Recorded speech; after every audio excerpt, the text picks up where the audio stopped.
привіт! Зараз спробую покататися на цьому озері. Страшно, бо не знаю, чи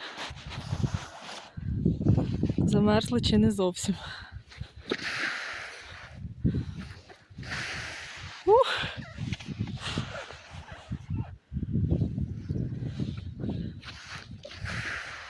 Гляньте, яка краса.